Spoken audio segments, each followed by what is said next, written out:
Okay.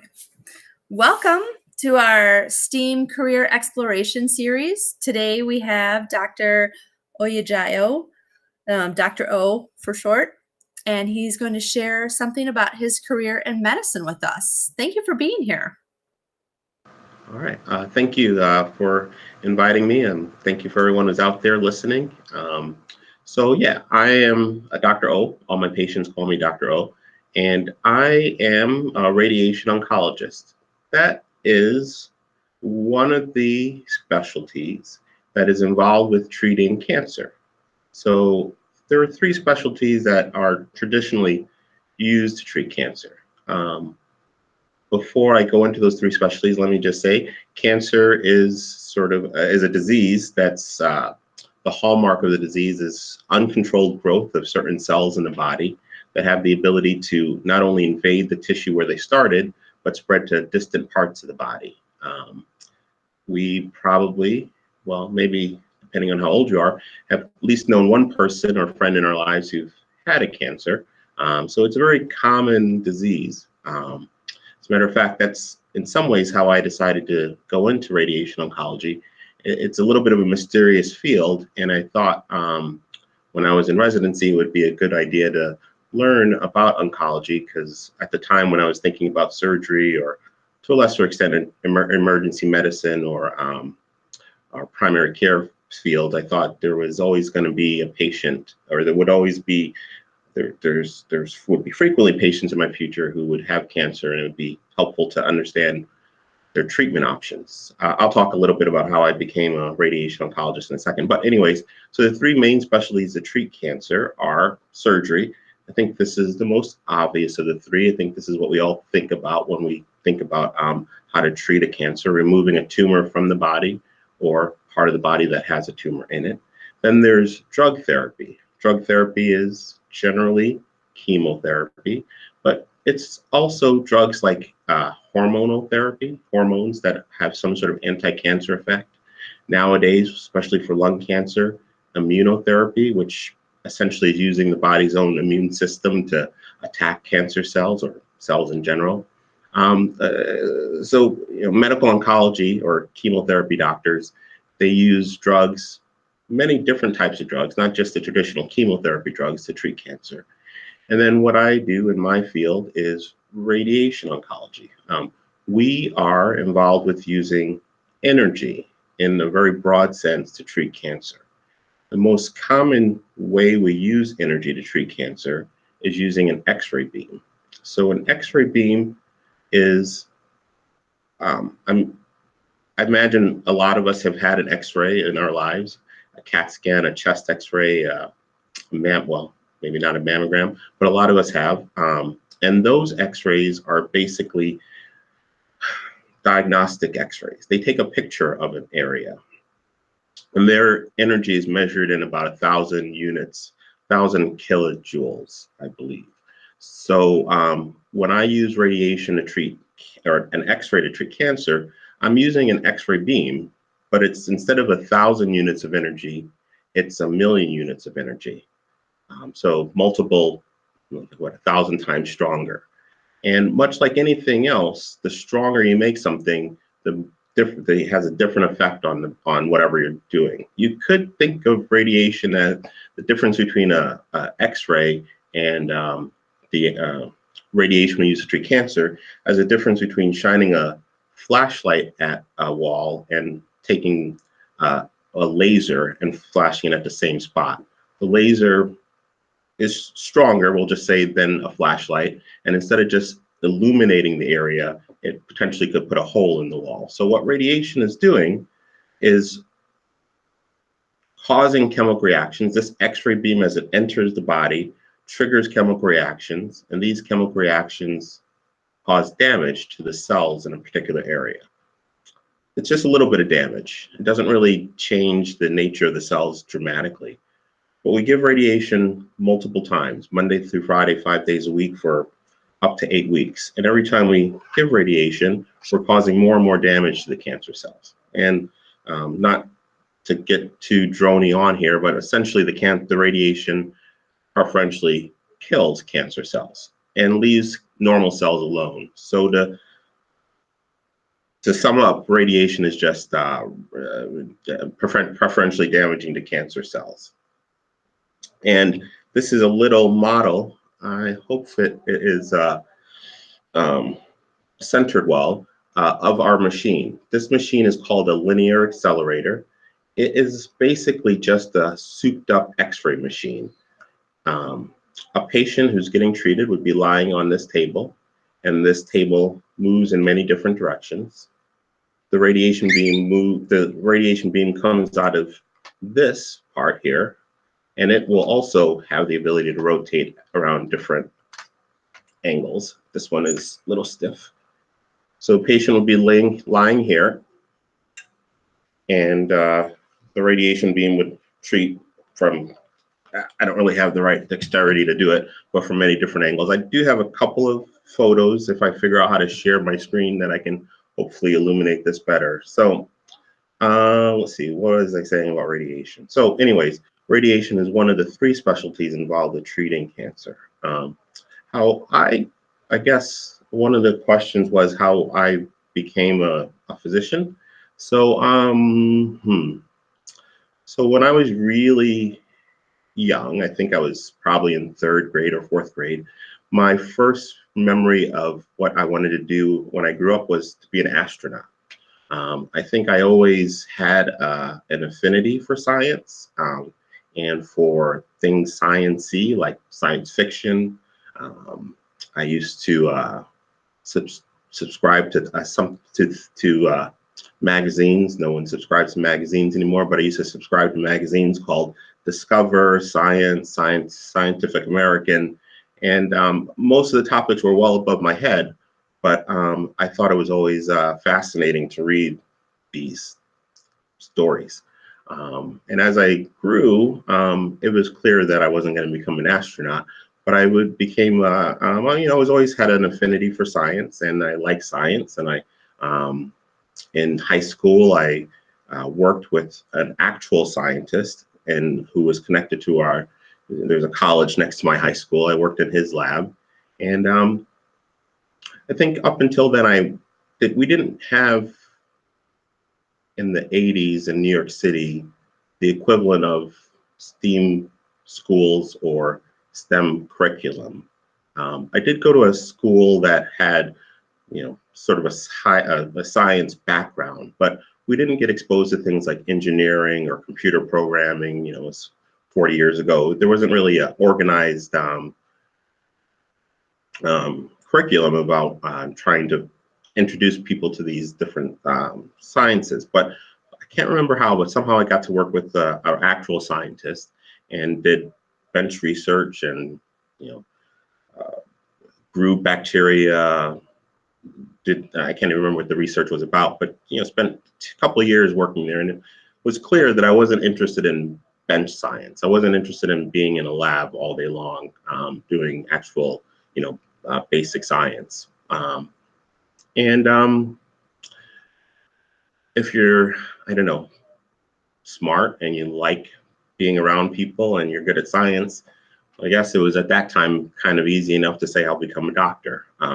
And I think when I started school, I wasn't really sure what being a doctor meant. In 1988, when I graduated from high school, college experience was fun, but it was difficult to maintain grades and apply to medical school. But I got in, and from there, medical school introduced me to a lot of different things. I think one of the neat things about medicine is that you really don't have to do medicine. There are a lot of doctors who never really practice medicine. They go into science. They're MD PhDs. There are doctors who are more or less, a lot of my friends are just administrators at this point in time.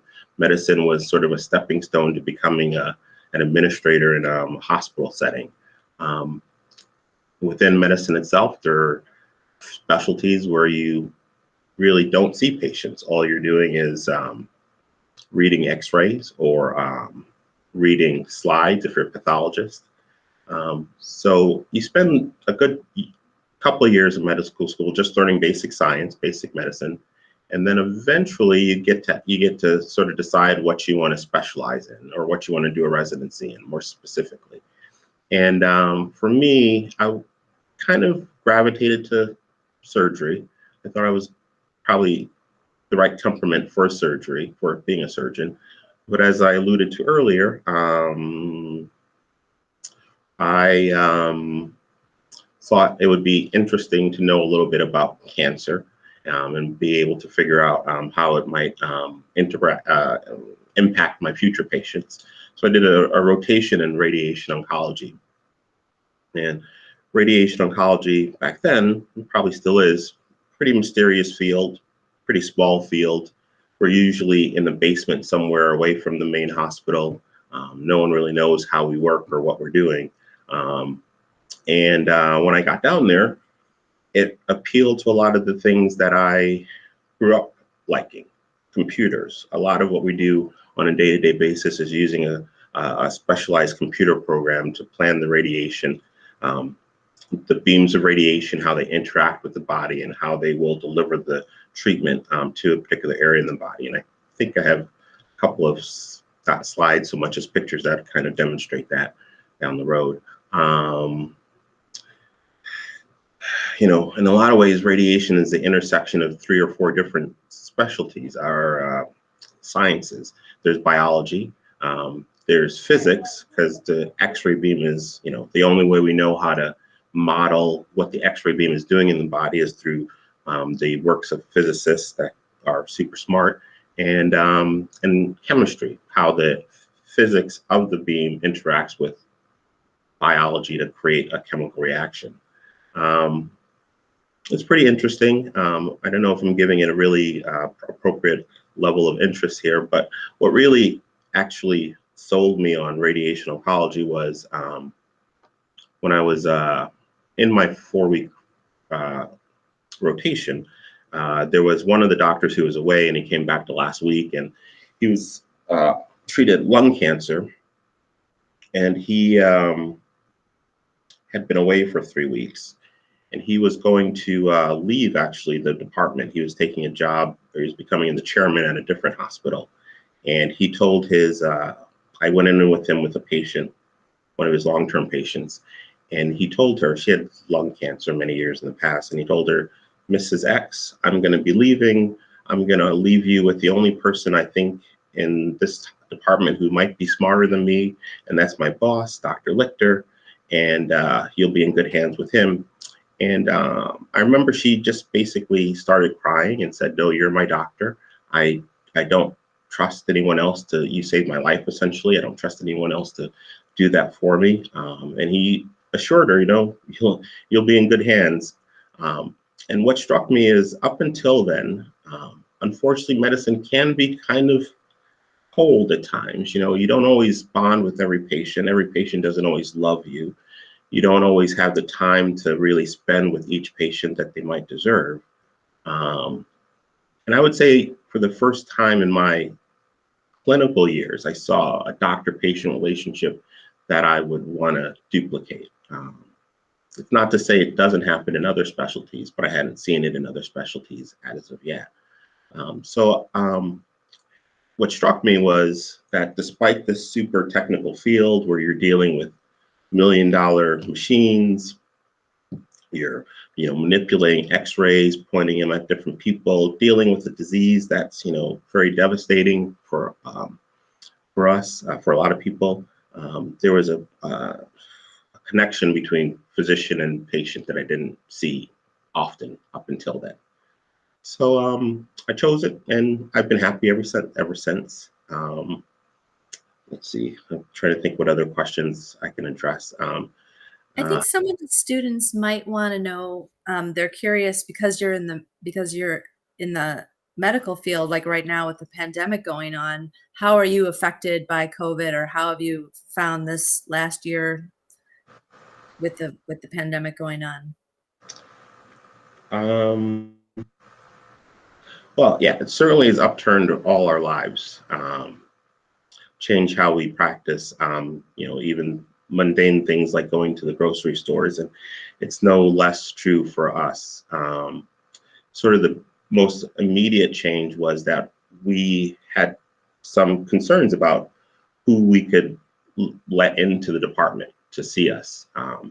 We don't have the ability not to treat patients who aren't here. You know, our machine isn't mobile, so we had to make some decisions about when patients come in, how many patients can come in at a time, how do we space them so that they're not all sitting in the waiting room at the same time, how do we limit patients' family members from coming in, because it's not uncommon for a family member, or 2 or 3 family members, to come in on a consult to hear about radiation or what the options are or what the prognoses are. And you know, we still are now saying really only the patient can come in. That's been a big change in our practice. Obviously masking, obviously on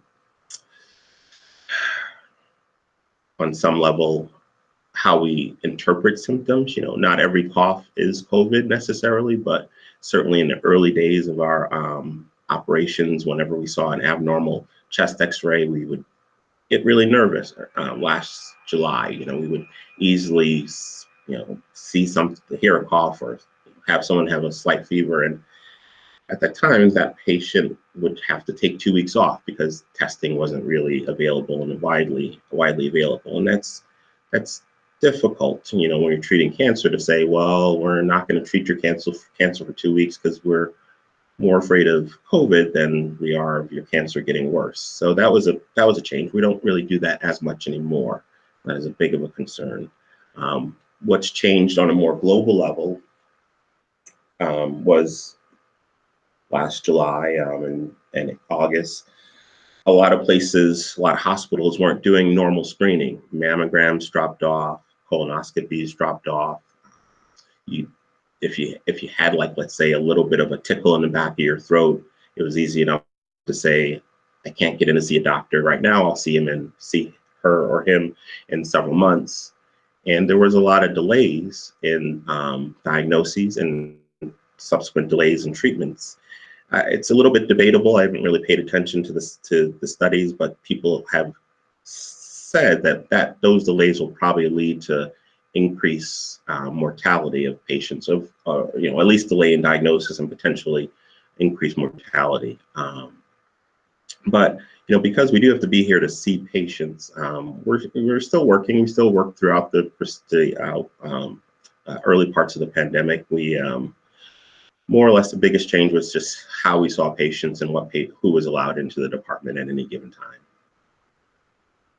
If Mr. Mendoza or somebody has a question, go ahead. Yes, thank you, Dr. Rose. Dr. O, how are you today? Oh, good, thank you. My class did have a question talking about surgeries. Now, do you only specifically do the radiation after the surgery? Is your position correct? Do you do surgery at all? I do not do surgery. Okay. So I guess I can rephrase the question then, Dr. O. My students were wondering, because you get so nervous, especially when you find out you have cancer. On that side, as myself, if I have cancer, I'm nervous. What goes through your mind as a doctor, and how do you process that, meeting all these people with all these fears and going into cancer? How do you kind of cope with working with them? More of the mental aspect, to kind of bring them down to gather up information. How does that work on your end? So I think for me, oftentimes, by the time they have gotten to see me, they've already been diagnosed with the cancer. They already have gotten through the discussion part of the cancer, and what, you know, maybe some of the shock of being the diagnosis has worn off. When they get to me, I usually, you know, I don't promise them the world because no one knows what's going to happen. But I do think what's true is that most people have heard the worst about treatment and about cancer. And I think honestly speaking, most people don't have the worst case scenario. Many people do well. with cancer. Many people do well with treatment. So I try to emphasize that no one wants to have cancer, but that despite everything they may have heard, that they will likely be okay, and that it'll be a journey, and it'll be a difficult journey. But when we get to the other side, they will likely be happy with where they end up. I don't think it's necessarily my experience that people are overwhelmed at the diagnosis. I think they're often have seen enough cancer that they know that there's at least hope. So I know when you haven't been diagnosed with cancer, it seems like you should, once you get a diagnosis, you should be depressed, you should be sad, you should be, making out a well. But I think in a lot of cases, once people have had the diagnosis, they are a little bit more, I guess the word would be sanguine about it. They are comfortable with the diagnosis, and I just had a patient yesterday who said, I'm just here to fight, and I have 4 grandchildren, and I'm going to win. And I think that mentality is as likely as, or maybe more likely than someone who is, depressed about it. I don't think depression necessarily is commonly seen in the patients I see, and when it is, it's abnormal. And I think most people are able to, most patients are able to,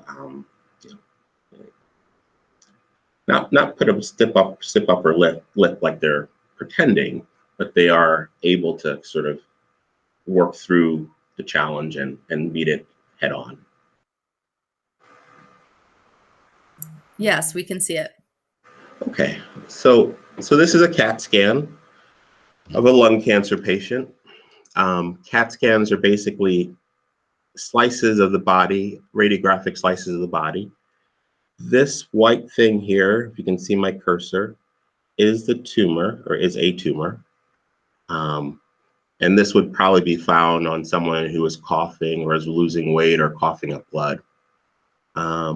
This is a picture of a LINAC, a full bore picture of a LINAC. So when we're doing radiation, what we do is get that same CAT scan. This is a slightly different patient. We draw a target around the tumor, and there will be like 30 or so slices like this above and beyond this point, about a half a centimeter distance. It's like a loaf of bread almost. You're taking a slice of the tumor or the body, you're looking at it, drawing a picture around it, and then going to the next slice. So you would draw these slices throughout the tumor target. And then what you would do, these sort of blue lines, green lines, and purple lines represent the radiation beam. We're not just treating with one angle. We're usually treating with multiple angles focused on one target. Those beams, as they intersect, add up to a radiation dose at the target. So this is as if that lung, this is a model. This isn't actually radiation. This is a representation of what the radiation beam would do to deliver treatment to this area. And let's see, I think those were the key ones. And essentially what you would do is treat to a certain dose, usually with chemotherapy for lung cancer. And I think that's basically was hopefully a little bit more of an explanation than what I was able to say in words. No, I think that was great to show the tools that you use in your job. Does anybody else have any questions who's in the call? Okay. I mean, this is wonderful. I think if some of our students are interested in becoming a doctor or some other kind of medical professional, do you suggest they take like electives in science in high school? It doesn't hurt. I think though, the actual thinking part of medicine can be. I knew a lot of people in med school who really didn't have much of an interest in science, but they were, terrific writers, or they were like artists, and they just had developed their brains to basically do critical thinking. I think a lot about medicine isn't necessarily just loving science, but being able to do critical thinking, being able to learn new subjects. I love science, but I don't think a love of science in and of itself means that you have to be a doctor or that every doctor loves science. I think as long as you're able to learn topics efficiently, and able to think through problems effectively, you could be a doctor. But definitely once you hit med school, you're going to have to do science. So you have to at least be able to appreciate science for what it is. So to become a doctor, you went to college for 4 years, and then you went to medical school for 4 years or 2 years? So yeah, well, so it's a little bit different for me. So when I went to medical school, I actually was, so when I graduated from high school, I joined a program that basically had medical school and undergrad combined. So I graduated from high school knowing I was going to go to med school. It was called Inaflex. It was basically a 7-year combined medical undergraduate program. So I only did 3 years of college technically, and then 4 years of medical school. They did that so that they could eliminate some of the pressure to perform well in med school or in undergrad, so that people could, not feel like they, had to do all science classes. At the time, the thought was, by eliminating the need to get all A's, you potentially would develop doctors who would go into primary care fields. Didn't really work out. Most of my friends are orthopedic surgeons or ophthalmologists or the like. At least it was a theory.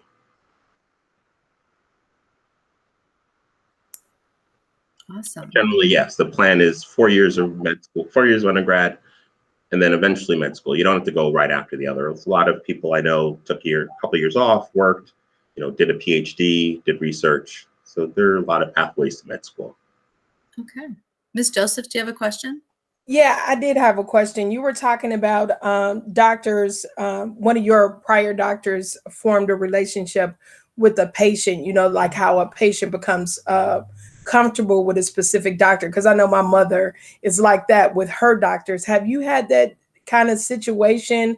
And are they able, if they develop that kind of situation, are they able to have their doctors follow them along through their process if they feel comfortable with a specific doctor?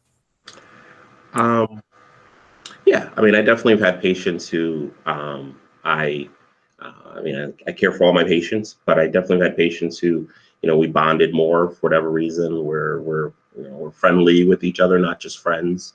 That I spend an extra 5 minutes after seeing them for a consult, for a follow-up in this case, talking about their jobs or their family. And there's more than one. There's dozens of patients like that. Obviously, not every patient loves you, but certainly have patients who I interact with. As far as following with them, I see patients for a long time, but a lot of what we do is probably going to be dictated by how the patient's feeling and what they're going through, and whether they need to see me forever is a different story. And to be fair, people leave. This is probably my 5th different position in 20 years. I've left jobs because of family, friends, or not family, because of family needs, or because of this, that, or the other thing. So, I certainly have had patients. I remember my first job in Albuquerque, my attending at the time found out I was moving to Albuquerque, or took a job in Albuquerque, and she's like, "Oh, okay, good. I have a patient who's moving there, and I want her to follow with you, and I'm going to tell her you're my guy in Albuquerque." And so, we all try to look out, I guess, for those patients when they're going to leave our sphere of influence. But to be fair, you can't follow people forever. Sometimes they do leave. and it's probably more common in primary care where you'll have a lifelong relationship with a patient. I generally, probably only see patients 3 or 4 years after they're finished with the radiation, because once their cancer is cured, it's not really much for me to do as far as monitoring them. But you can always like refer them, like you said, you can refer them to someone else that can help them continue along. Like you said, if you moved or something, you Right. can refer them to someone else that will, kind of help them along with that care, right? Oh yeah, yeah, definitely. And I do have patients who there's a patient I just see every year, and I tell them every year, your cancer's gone, and I'm happy to see you, but I'm not really helping you at this point. We're just kind of talking about your job. This is a patient who used to work for the federal government, and we always talk about change politics, basically. And she's like, "No, I'll come back next year. I'll see you next year." I was like, "Okay." So as long as she's willing to come back, I'm willing to see her. I think it's awesome to have that connection with your patients, and I think our students and our staff as well. Everybody has somebody in their life who has cancer has touched, and so your job is just so important. And we really appreciate your time that you took to come and talk to us and our students. We're focusing on STEAM careers, and it was wonderful to have a scientist, a doctor, come visit us and talk about what you do for your career. And hopefully you've touched lives you don't even realize that some of our students I know want to become doctors, nurses, and other medical professionals. So it's been really awesome to talk to you today and to take that time out of your busy day. I'm sure you're busy. And there are a lot of careers in just my department that aren't, doctors. There's physicists who we work with. There are, like you point out, nurses. There are technicians, therapists who are working on the machine itself. There are dosimetrists who are, do all the computer work. So, there's a lot of careers that are based on science that aren't necessarily a doctor. So it's not like, I know a lot of people's like, I don't want to be a doctor because I don't like blood. Well, you could still pursue a career in medicine without being a doctor. Some of those jobs are better than being a doctor. A lot more freedom, a lot less headaches, a lot less dealing with insurance companies. I had to be perfectly honest. I can imagine. Thank you so much. You're inspirational. You seem like an amazing human.